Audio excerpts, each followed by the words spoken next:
Hello and welcome on 360 Sport on Trust TV. Adeniyi G. Shafet, and take you around the world of sport as we look at those stories trending. We start from Delta State.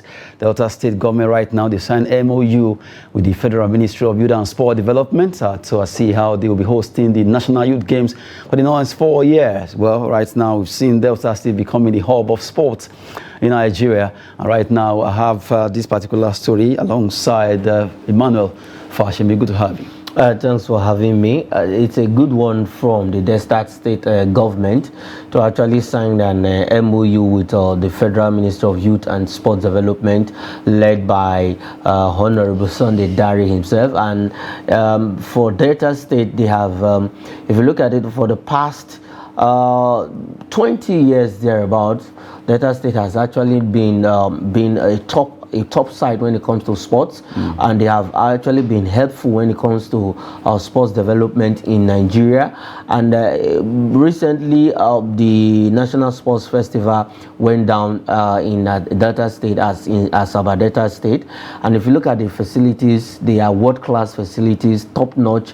And for them to have actually signed this MOU with the federal government, it shows that the facilities are up to standard, and it's a good one that the youth games will be happening there.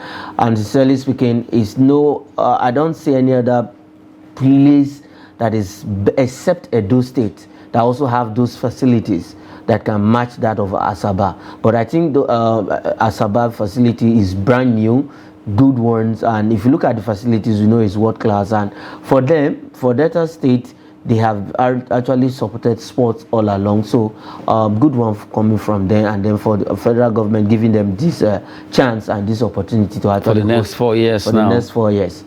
So they will be the host of National Youth Games. But from the way it is right now, at least other states too need to take a cue from this by making sure they really go into sports. Aside grooming athletes, you need to provide facilities where athletes can easily compete. If Delta State didn't put those things there, there will be an opportunity for them to host for the next 4 years. Yes, nobody would actually look at, let me say, look at them, or even though they submit a bid, nobody will actually give them that chance to actually host anything, even the smallest competition. And I don't think there are smaller competitions in Nigeria anymore, so they wouldn't have given them that chance. And because of that facility, and if you look at it critically well, Delta State, when it comes to sports, they are always there. If you look at for the past, let me bring it down to the 5 National Sports Festival, Delta State has always come first. Delta Edo, that is how it used to be before. Then you have Delta Edo Lagos, then Bayelsa now coming in. So, and if you look at this point in time, for them to actually get this right, they have actually put in the work. They've put in the work. They've done their own part of it. Now the federal government looked inward and they looked at the whole thing, the facilities, what they have done in sports. It's just, it's not a competition. They actually merit it, because it's a way of telling them, thank you for all you have done in sport. Host this event for us again and we'll be happy. And it would be very lovely if you can see other states taking the cue, so that as you're hosting for the next 4 years, you can move to another place where they have facilities on ground, not just to move. You should not politicize it now, but if you have what it takes to host, you have necessary facilities where athletes can go for, in National Youth Games, National Sports Festival, we need to have a lot of facilities in place where athletes can compete, not just football pitch or Tata track. Aside that, so many sport that you need to have those things in place. Now, Ogun State will be hosting the National Sports Festival, right? Yes, I think they got the nod. So, from the way it is right now, other states need to take a cue from this and also develop facilities in their state. Make sure you have those things in place at the stadium or any sport facility, just for the athletes to have what it takes. We've seen athletes going out for events, and that's, in fact, their first time. There was a time I was interviewing one para powerlifter. He said, well, the first time he traveled out of Nigeria, when he saw what they were lifting, it was like, what? Can I do this? That alone actually affected him. It took time before he got at least used to those machines or whatever they call it. Yeah, seriously, like you mentioned, if other states can actually take a cue from Delta State by providing these facilities, because if you look at those facilities in Delta State, as in they can host any international event. Before now, though, the National Sports Festival Youth Games was supposed to happen in Kano, and I know these are some of the things they look at that prompted, because at the end of the last one in Ilorin, Kano was announced to be the host of the next National Youth Games. But after looking at the whole inspection and whatever, it's not what they really want. So they have to just move it to Delta, and Delta State presented a golden opportunity, and federal government have no say about it because the facilities are there. Like you said, if these athletes are exposed to these world standard facilities in quote, then they should be able to do well whenever they compete with their mates outside. Well, I've been talking concerning Delta State government having to sign an MOU, Memorandum of Understanding, with the Federal Ministry of Youth and Sport Development.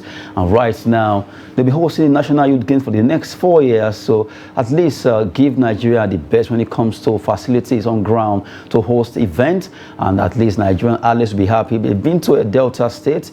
They've been able to use most of these facilities. They know how good and how new those facilities are. And it will help them to also showcase their talent. The youth games comes up, and at least all the youth athletes that will be coming to Delta will be ready to at least test most of these facilities. It was a National Sports Festival that took place there, but now Ogun State will be the next host for the NSF. But for the youth games in the next 4 years, be ready to go to Delta State, besides in Asaba, where that particular event will be coming up with Delta State government having an MOU with the Federal Ministry of Youth and Sport Development. While we move away from that story, let's quickly talk about the Nigerian team, the Flying Eagles, who are right now in Argentina, preparing ahead of the World Cup. But they were able to play friendly against Colombia, and it ended in a 6-goal thriller, draw, 3-3. Well, we can say it's a friendly, but it's a good one to an extent. We were pegged back first, and it was an own goal through our own player, Emmanuel, I can't recall his second name now, got that own goal and gave Colombia the lead. After that, they got the second goal.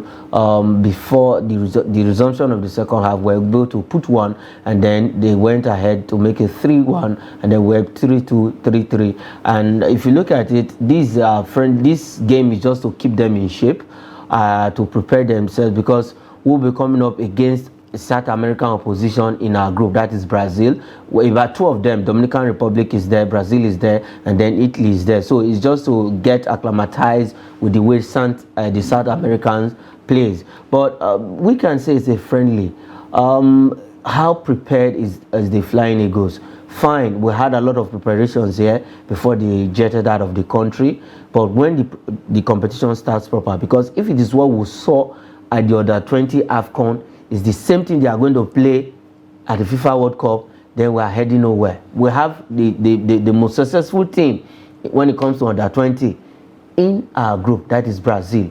How are we going to surmount the Brazilian hurdles, the Italian hurdles, and then the Dominic? We can say they are the, let me say in quote, the minnows in that group. But these days, you can be beaten by a very small team that you think of. So I believe Landamboso has actually learned his lesson during the AFCON. He has seen the lapses, because we struggled to score goals. I was even surprised that we were able to score 3, because this was a team that was struggling to score goals in the Under-20 AFCON. For them to be able to score 3, I think the goal scoring aspect is getting better.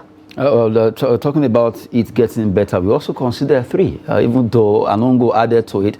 But I look at, if you check the Under-17 AFCON, we really found one thing at the back. Yes, of course. And it was obvious that we were actually conceding more goals, even though we improved on scoring goals as the game actually progressed. I remember against Zambia, against Morocco, and then before we met South Africa, where we were able to score 3 goals. But really, it seems lately, if you check, formerly our under-8 teams always perform so well. In fact, they brought us so much joy internationally. But this time around, we are really getting down when it comes to football. Well, I can say 2 things contributed to that of Golden Eaglets, because at some point where they were trying to get it right, about the first set of Golden Eaglets that they gathered in camp, when the internal MRI test was being carried out, so many of them failed that test. So they had to go back and regroup and get these particular players you saw. Because if it was for the first when they invited them, they didn't know that they were that is the question we asked at first. Because when you invited these players, you never, at least you should have carried out your own test findings to see if they are actually the right age. And after the coach have prepared a team, at least they've gone to far to an extent. I think it has to do with the fact that the way we run things really is negligence. also wrong. Apart from negligence, the teams that presented them, right? The coaches that picked them from those teams already, they know that, okay, these players are older than 17. And they didn't say they won't say anything there because the agents also want their players to be picked. All these come into place to actually hold them up. But later, they picked the right age. But the main thing that happened was the fact that after picking the right age, the performance issue came in because technically we were down at that tournament. Yeah, technically we were down because, like you mentioned, defensively we've not actually been getting it right. And the same thing is happening to Flying Eagles right now. The Flying Eagles right now. And I expect Landamboso, after you must have worked on the goal scoring issue, you should have also worked on the back line, because if let's assume now we are playing this competition proper and we concede 2 goals, it will be hard for you to come back. Now we came back, we drew 3-3. What if you play a team that is so good at the back, when they score you don't have that chance to penetrate? What will happen? That means you are out of the tournament. So I believe with this friendly, he should have been able to notice 1 or 2 things about the back line. I know what is called maybe a fire brigade approach. Now, just do something about the defense line so that you can at least, to an extent, we can have that defense line tight when the competition starts proper. Well, from the way it is right now, Nigeria will be fighting hard over there at the World Cup. Dominican Republic is in our group alongside Brazil and Italy. And right now, the lads have actually started. They've won, rather, they drew against Colombia 3-3 in that 6-goal thriller in a friendly. Well, we hope for more as they continue to see how they will do for the quest at the World Cup. Away from football, let's quickly talk about basketball. Yes, the NBA, that's Western Conference Finals between Denver Nuggets and Los Angeles Lakers actually that started, where Los Angeles Lakers lost the first game 126-132. Nuggets lead series 1 in that particular encounter. Nikola Jokic, the one they call the Joker, he got 34 points, 21 rebound, 14 assists. He really did well, 2 blocks, and really showed the reason why he's called the Joker. Nikola Jokic making Los Angeles Lakers actually look for more. 126-132 in that particular encounter there. A big one, talking about the NBA. Really, you look at that game, you expect a lot of performance. But though the man of the moment, talking about LeBron James, he said, well, they were a bit down in the first stanza, but right now they will pick up by the time they make the second game. Well, for Denver Nuggets, they just have to continue to win if they really want to win this series. Although the battle they see on 6 games that they'll be fighting, except they make it 4-2. But right now they are leading the pack in the first game of that particular Western Conference. Congrats to Denver Nuggets for starting well right now. They need to hold on to it. Really is a marathon. Right now, let's still talking about this particular game. Moving to the scores of the players. You look at Nikola Jokic there. Nikola Jokic, I beg your pardon, 34 points, 21 rebounds, as I mentioned earlier. For Jai Murray, he also scores 31 points, 5 rebounds, 5 assists. And you can't take anything away from the buzzer, Anthony Davis, 40 points, 10 rebounds, 2 blocks, alongside King LeBron James, 26 points, 12 rebounds, and also making a contribution of 9 assists. Still, They lost that game 126-132 against Denver Nuggets there. Well, for right now, let's look at Nikola Jokic. In that particular game, he was able to make some record. Nikola Jokic joined with Chamberlain and Kareem Abdul-Jabbar in NBA history as players with multiple playoff games of 30+ points and 20+ rebounds and 10+ assists. With Chamberlain did that in 1967, 37 points, 27 rebounds, 11 assists on 3rd of that's 22nd of March 1967, while Kareem Abdul-Jabbar did that on 13th of April 1970, 38 points, 23 rebounds, and 11 assists. Good one for those three players right now, having the NBA history as player with multiple playoff games of 30 points. Good one there, looking at that. Now, still talking about the NBA, let's look at the player with the most triple jump so far in the NBA. Nikola Jokic also making it right now, standing at number 3 there. Number 1 still remain Magic Johnson with the all-time leaders of NBA playoffs, triple doubles. Yes, actually was able to do 30. LeBron James 28, Russell Westbrook 12. Nikola Jokic right now on par with Russell Westbrook there 12. You have Jason Kidd 11, Rajon Rondo and Draymond Green all lined up in that place. Larry Bird with Chamberlain and Oscar Robertson also making that particular call. Just to give you update concerning the NBA, what is happening there. Always very juicy when you look at that particular sport. Well, it's always very interesting when you look at these guys playing basketball. They make it so easy. So easy. I think I was looking forward to a name out of the triple-double. That is Michael Jordan. That's why you see, this is in the playoffs. You know? If you want to come to the old NBA performer, that's why, you know, they have a lot of record. Yes. You see now,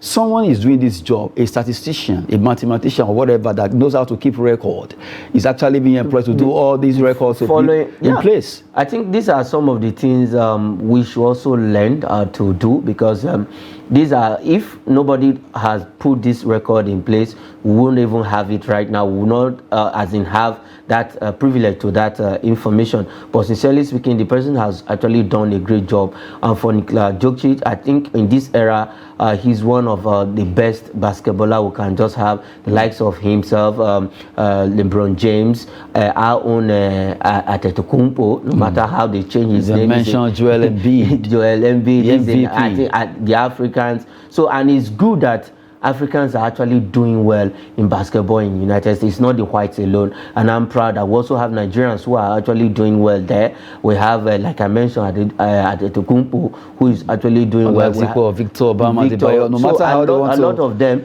you cannot take Africans away when it comes to basketball in America, and that is kudos to us. We're actually doing well in that area. Well, we're talking about the NBA there. Just to give you a wrap of the NBA game between Denver Nuggets and Los Angeles Lakers. Right now, let's cross back to football as we talk about UEFA Champions League. It was a good one for the Nerazzurris, Inter Milan. They were able to defeat AC Milan. Looking at that, Inter Milan reached first Champions League final in 13 years after beating AC Milan. The Rossoneri's, they didn't give a budge at all. They fought out, but they lost that game. Nerazzurri, Inter Milan defeating them 1-0, courtesy of Lautaro Martinez, making it to add one so the 2 in the first leg, making it 3-0 aggregate. What happened to the Rossoneri's? Sincerely speaking, I'm not surprised about the result, because it's a derby game, and Inter Milan has dominated these derbies for so long, and this season alone they've met, I think these are the 5th time, and Inter Milan has won 4, just one draw in between the 2 of them. So, and if you look at it in total, Inter Milan has beaten AC Milan. That is, this is the 23rd time they will be beating AC Milan in all competition, with AC Milan just winning 16. And like I said, Inter Milan has dominated this derby for so long. Even at the worst form of Inter Milan, they will still beat AC Milan. So I'm not surprised because of how it went. Though it was better than the first leg. AC Milan got a couple of chances, Rafael coming into the side. And I was so disappointed in the first leg with Ibrahim Diaz. I expect him to come into the party. Rafael is not there, a man who actually who is one of them. They really missed in the first leg. And if you look at the second leg, Rafael did all he could, but it didn't work out. And Inter Milan was just just too good on They the should be night. thanking Dumfries there. That player really held him down. Yes, because I think they say, okay, you just do this job. Don't let this guy move an inch. And he was so fantastic in marking Rafaelio. Rafaelio was frustrated all night. Even some few chances he got, it was, I think immediately he loses that focus. He just pounced on that opportunity and it didn't pay off. And from there, I think Dumfries was actually the man of the match for me, because he actually did all the play, because he kept Rafaelio quiet. And if you look at it, I still believe at worst for me of Inter Milan, they will still beat AC Milan. Maybe we can see that now, but really, I still remember when AC Milan really dominated the football of Italy there. In those 90s, it was AC Milan almost everywhere. Maldini was all this way. Yes, Maldini, this guy from Argentina. Even Gattuso, all of them.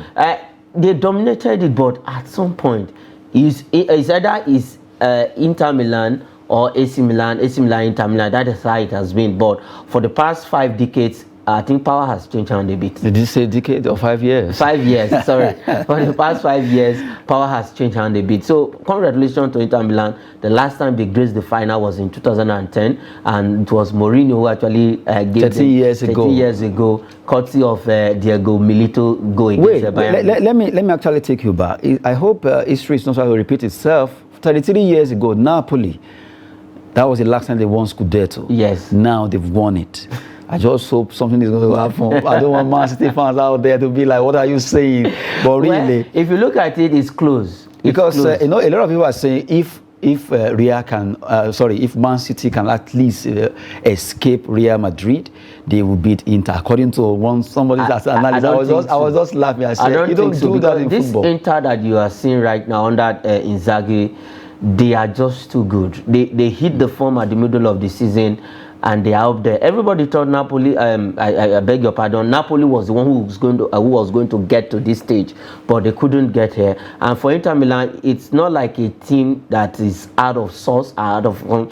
They play as a unit. And if you look at the back line, they are just too good.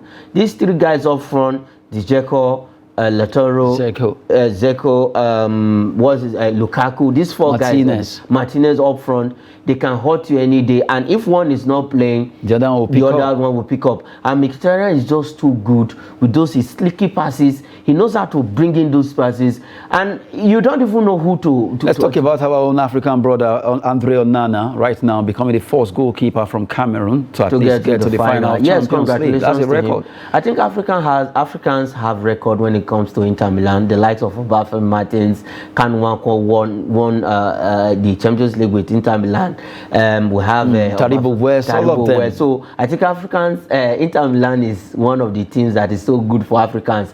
Our own Samuel Eto'o also did well with Inter Milan, won the Champions League under Mourinho there. So it's just, I think Africans should be going to Inter Milan. Well, really, they've really showed interest in so many Africans. I remember Obi Nassau for playing for them. Joel Obi also was there. A lot of Nigerians are applying their trade with Inter Milan, but I think so far it has been Obafemi Martins who had much himself fame.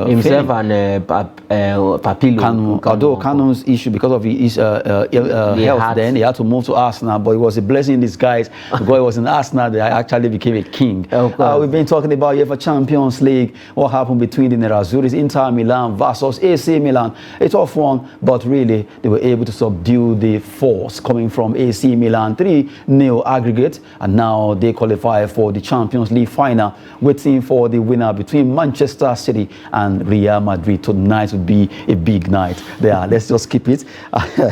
Now let's quickly look at 2 more stories before we wrap it up. PSG football advisor Luis Ocampo in talk with Harry Kane's representatives. He's trying to see how they can get Harry Kane to France. But today is Man United, tomorrow is Man City, next you have about PSG. The problem with Harry Kane is that he should just look for a club that he will go to. I feel for him. I really feel for wants a trophy. At least he should go to a club where he is sure of getting the trophy, and that club should be PSG. If PSG are actually serious about getting him, should go to PSG. For Manchester United, it's hot and cold, but in PSG you are sure of winning. It's either you win the league or you win the France Cup. At most you get to the Champions League final again, and probably you can win it. But I think he should weigh his option before leaving. I want him to even leave Tottenham and go to a place You can't be telling your children, I played so many matches, these are my golden boots, but where is the medal to show for it? But has he been the only one that didn't win medal? What was that? But look at the standard. What about players? What do you want Ronaldo to say? Ronaldo de Lima. Well, He didn't win. The only thing missing is in his whatever you want to say archive is the champion. Yeah, but he has won the World Cup. But he didn't win the Champions League. Messi won everything. So he wanted to go and kill himself. Harry Kane, no World Cup, no Euro, nothing. Come on, you guys should be merciful enough concerning Harry Kane. I think you want to nail him to the wall. But really, no, it's not a crime. No, for his standard. Look at Lewandowski. They were all together. No matter the standard of Harry Kane now compared to Ronaldo de Lima. You can't compare the two for the way he played football. He didn't win. He did everything he could, but he couldn't. He didn't win the Champions League, but he has the World Cup medal. What I'm saying, you look at the player of Ronaldo de Lima. And oh my goodness. And Harry Kane, in fact, the gap is too wide. So please, you guys should be merciful on Harry Kane. Fair enough to offer the manager of, that's the manager right now, fair enough to offer manager and slot new contract to fend off interest from Tottenham Hotspur. Hotspur really are looking for someone to take over and they want to go for him. For Danny Levy, he has actually done worse than good. I think from the way somebody actually said that, maybe Mourinho's goes he has done worse to Tottenham than good, because all managers coming to that place has not actually given them that free hand to work. Operate. You were at the verge of winning a trophy and you sack a coach. Okay, you let Mauricio Pochettino to go, and you are at the same time you have not been able to bring in somebody who will bring back Tottenham to that. Now they are struggling.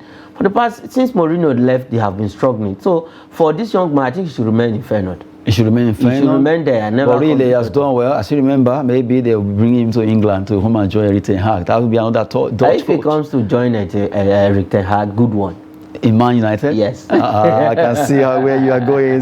That's a good one there. We've been talking sports on the show, 360 Sports. Tonight is going to be a great night. Madrid fans, they call them Hala Madrid, against the citizens of Manchester City, who are really hoping that they can do this. Who will win this battle? Join us in our subsequent edition on the show, Sport of the Den. That will be coming concerning that. Well, I've been with Emmanuel Fashimi. Thanks so much. Thanks for having me. I'm Adeni Ajishafela. Like we say, sport is always business and fitness. Thanks for watching.